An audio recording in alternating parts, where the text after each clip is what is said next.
the problem with women in history is there's not a lot written.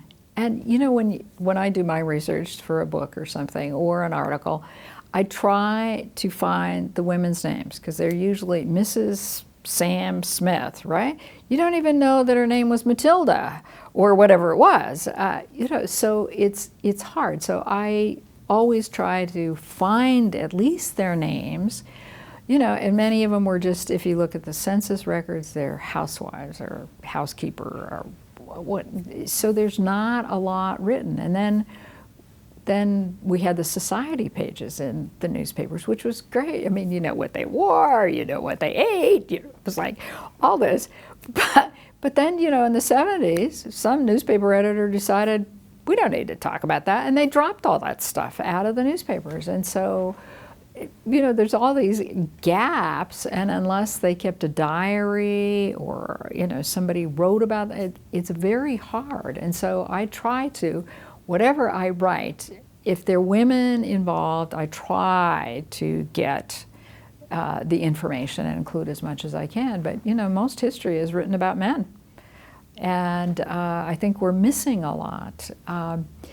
In Nevada, I think women, particularly on the ranches, when you're in those communities, those women are out on the horses with the guys, or they're helping rope the cattle, or they're cooking, or it's a partnership, and the guys need them as much as the women need them. And so, you know, I think in a lot of ways, particularly in the rural communities, women were much more equal, but that doesn't mean they wrote about them.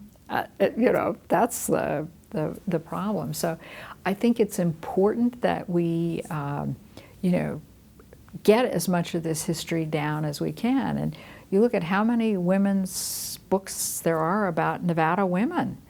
Not a lot, not a lot. And then, you know, Sarah Winnemucca, there's several on her. But wouldn't it be nice to have some other women's histories or biographies?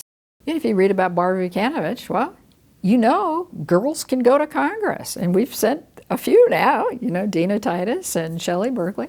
You know, this is, you know, it's a great mind expander for young people that you can see that this is an option.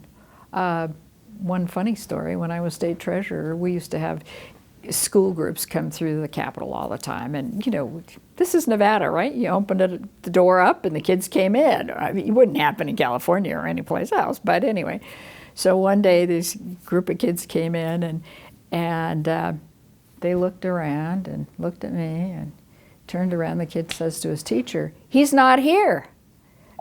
And I said, "Oh, yes, he is. I am the state treasurer." Well, this was a revelation. It's like that a girl could do this. And when I first showed up for work, the secretaries came out of the Capitol offices to look at me, literally, because they had never seen a woman in one of those big offices. I think it's important to not just assume that life is the way it is, because it's really different.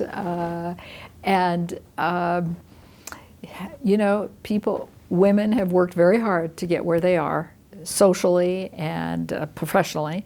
And I think young people sometimes take that for granted. They just assume it was always that way, and of course it wasn't.